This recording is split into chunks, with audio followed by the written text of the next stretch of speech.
Hi, hello and welcome back to F1 Challenge VB. My name is Mephisto, and our epic journey through the history of Formula 1 continues today with the 8th round of the 1965 season, the Italian Grand Prix. It was held on the 12th of September. It had 23 entries. All of them took part in the race, with 9 ending up retiring. The race consisted of 76 laps completed in 2 hours, 4 minutes and 53 seconds. Jim Clark started the race from pole but retired on lap 63 due to a fuel pump failure. Surtees started from second but retired on lap 34 thanks to a clutch failure. Stewart was third on the grid, Graham Hill fourth, Bandini fifth. Ronnie Bucknam started from sixth, however due to an ignition problem he retired on lap 27.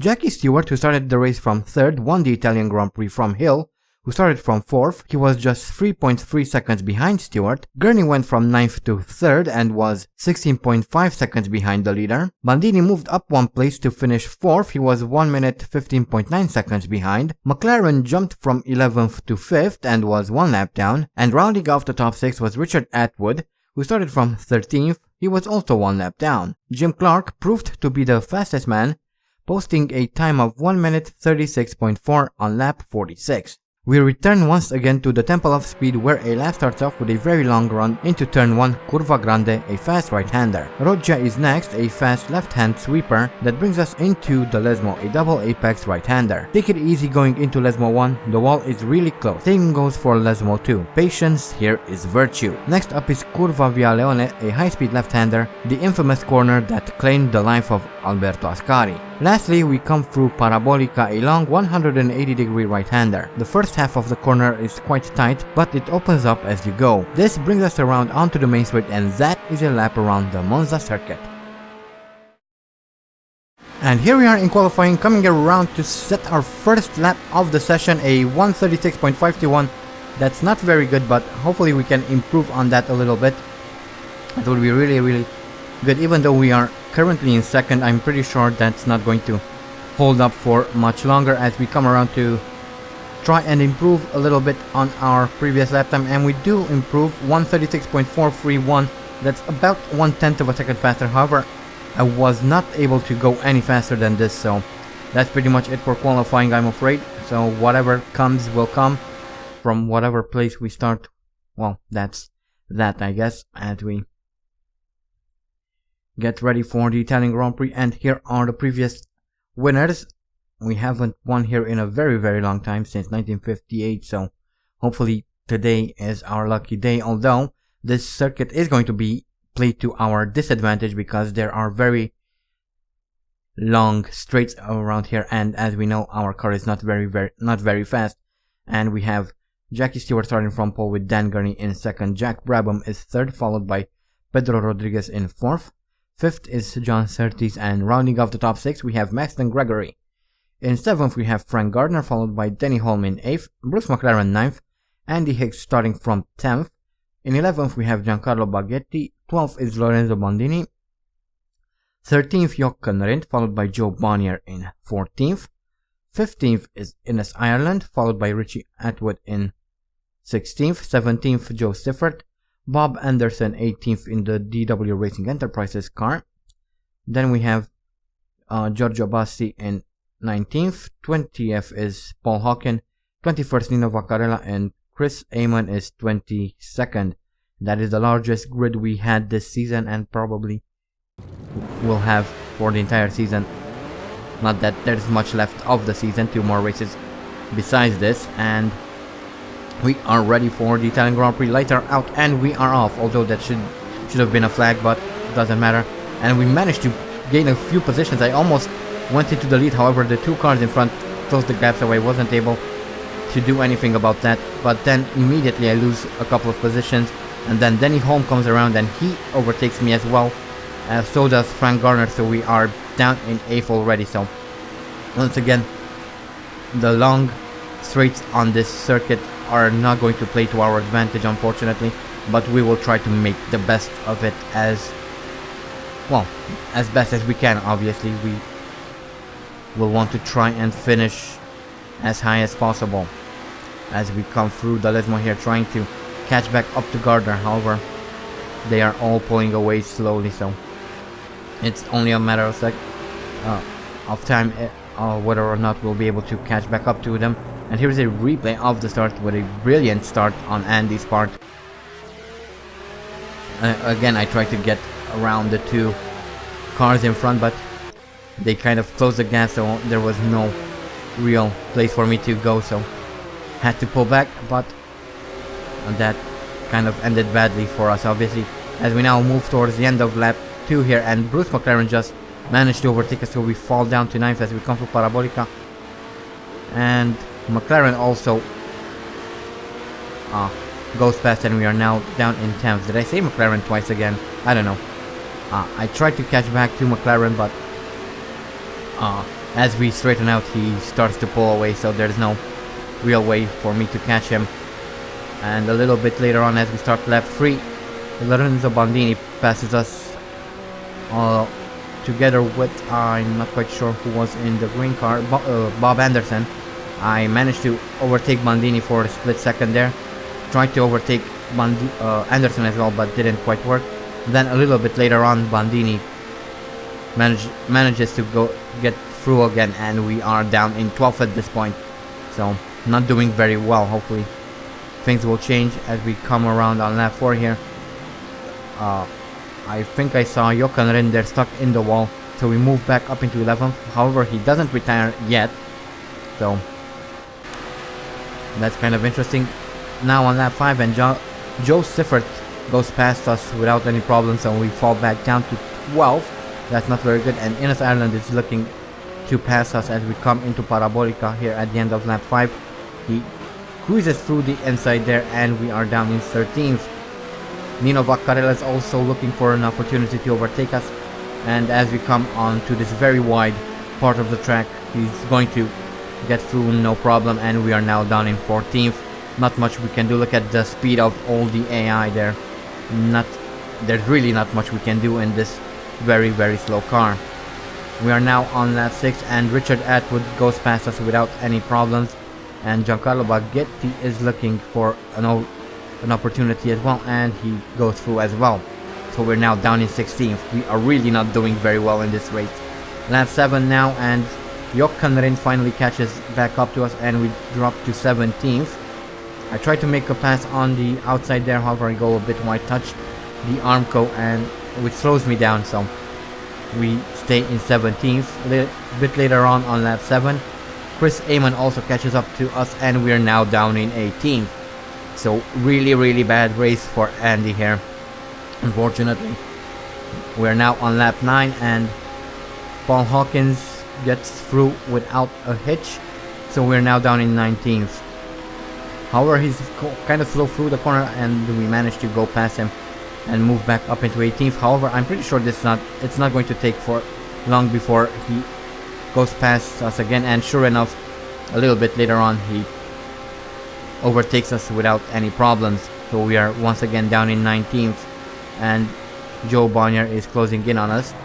We're now moving on to lap 10, and once again I catch up to Paul Hawkins, who is slow through the corners there, and we once again get past him. But again, I'm pretty sure that's not going to hold up for very long, and indeed it doesn't, as he once again overtakes us. So this is probably going to be a ding-dong battle between ourselves and Paul Hawkins. Lap 11 now, we try to do the same thing again, and I'm pretty sure once again that's not going to hold for long, as we take a look at a replay of Chris Amon, who has some problems with his brakes coming through Lesmo 1 there, and pulls off the track just before Lesmo 2, and he is out of the Italian Grand Prix, the first retirement of the race. And there he is. We see him at the side of the road there as we come past. That allows us to move up into 17th, which is nice. However, obviously Paul Hawkins will try to overtake us, so that's not going to be our position for much longer, and there he goes, where we are in 18th yet again.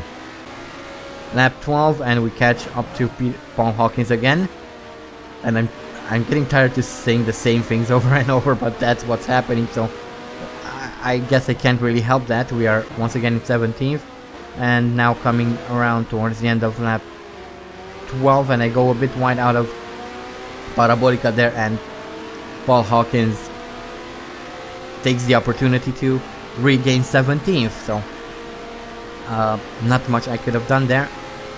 Lap 13 now, and we once again get around Paul Hawkins for a brief couple of corners before he will obviously overtake us once again. And there he goes. So this is a real ding-dong battle. I'm not sure if anything good will come out of this, but who knows. And we are starting to run out of fuel as I'm looking up at the corner of the screen. We are now on lap 14, and Paul Hawkins was very slow there. I managed to get past him. Now looking at an opportunity to overtake Giancarlo Baghetti as well. He's slow coming into Lesmo 1. He slows down even more through the corner, and I managed to squeeze through, so we are up in 16th, at least for a brief second, as Baghetti tries to go on the outside there but didn't really manage to do it. Now lap 15, and Paul Hawkins manages to overtake us quite easily. I tried to squeeze on the outside there, and we almost made it but didn't quite work. So we are 17th at the moment as we take a look at a replay of Maston Gregory coming through Lesmo 2 here. He gets touched by the Ferrari there, not sure who it was. He's flipped upside down and he is now out of the Italian Grand Prix. So that is that. And now towards the end of lap 18 we see Lorenzo Bandini coming around to set the fastest lap of the race, so congratulations to him. He's obviously on a mission, and we're still on lap 15, and Giancarlo Baghetti manages to get up around us, and we fall down to 18th once again.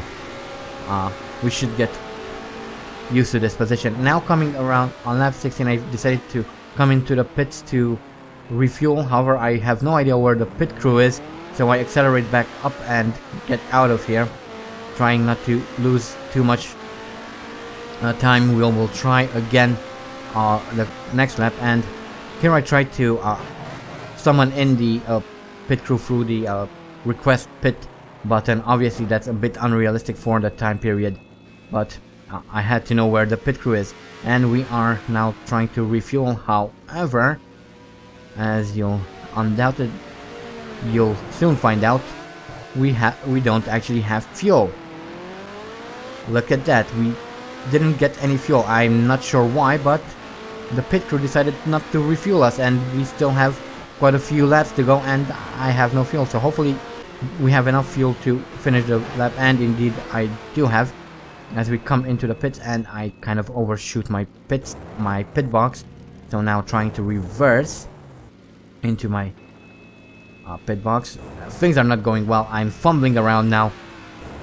Time's just ticking away. We are losing a lot of precious seconds here with this, and finally they decided to put fuel in our car, so at least we can finish the race now. But that was really frustrating, having to come into the pits 3 times just to refuel. That was quite annoying, and we are finally ready to get back into the race. We are 19th, and Joe Bonnier would be 18th, but he's almost 50 seconds up the road. There aren't enough laps left in the race to catch him, so that is that. We have been lapped obviously, and Jackie Stewart crosses the line to win the Italian Grand Prix, and here is a replay of Jackie Stewart coming around to cross the line as he overtakes Innes Ireland there in his car. So that is that for us, as we now move towards the end of lap 25. Not much we can do, and here is a replay of Innes Ireland, who decided to go into the pits 1 lap early, and as such he will retire, although he did finish more than 90% of race distance, so that won't affect him as much as it probably should. As we now come around to finish the race ourselves, and well, a very bad race for Andy. What can I say? Here are the race results. Stewart wins, Gurney 2nd, Rodriguez 3rd, 4th Bandini, 5th Surtees, Brabham 6th, and well, here are the rest of the finishers. We are almost among the last people to finished the race, and here are the retirements. Only 2 people retired properly. Obviously Ennis Ireland retired, but he was still well within 90% of race distance. He was actually on the final lap when he retired, but yeah. Anyway, here are the career statistics, and this was Andy's 139th Grand Prix. His best start is from first, has 14 pole positions, has set 25 fastest laps. His best finishes in first, has completed 92 races, 72 of them in the points, has won 41 Grand Prix, 4 at the Indianapolis 500, 6 in Monaco, has 8 championships under his belt, has scored a total of 489 points, has retired 47 times, has experienced 2,990 out of 3,671 laps, has 7 bronze trophies, 16 silver trophies, 41 gold trophies, and as an extension, 41 podiums. And here is a quick look at the championship standings. Richie Ginther is still in the lead of the championship, with Jackie Stewart in second, Andy Higgs third, Dan Gurney 4th, 5th Graham Hill, Ronnie Bucknam 6th. The last person to score points is Joe Bonnier in 20th, and bringing up the bottom of the standings is Mike Hillwood down in 35th. And once again, I'm pretty sure that Richie Ginther has won the 1965 Drivers' Championship, because there are only 18 points left for the winner, and if my math serves, that's nowhere near enough to allow Stewart to win. So that is that. Let's move on to the Constructors now. And here Honda are still leading the championship with R.08 Racing Organization in second, Brabham third, Otello Nucci fourth, fifth are North American Racing Team, and fighting for sixth are Ferrari and Team Lotus. The last team to score points are John Wilmot Automobiles in 12th, and bringing up the bottom of the standings we have Bob Gerard Racing in 18th. And here the championship situation is a little bit different, because R.08 Racing Organization have a very good chance of winning the Constructors title if they play their cards right in the final 2 races. But anyway, that was the Italian Grand Prix. A very good race for R.08 Racing and Jackie Stewart. Obviously Honda were not present today, so neither Ronnie Bucknam or Richie Ginther had a chance to score any points. Andy had awful luck this time, but I wasn't expecting much. So again, the fact that Monza has these very long straights and some fast open corners was a detriment to us, since, well, our car is very, very slow. Anyway, our next race is the United States Grand Prix at the fantastic Watkins Glen circuit. I'm looking forward to it. I really like that circuit, so it should be fun once we get there. But anyway, that is the end of this video. Don't forget to vote for next season's team. Link is in the description. I also have a second channel where I will be playing all sorts of different games. At the moment I'm doing a playthrough of The Darkness 2 and the movies, so if you're interested in any of those games and more, there will be a link in the description to my second channel as well. I hope you guys enjoyed this video. Thank you so much for watching, and as always, stay sharp.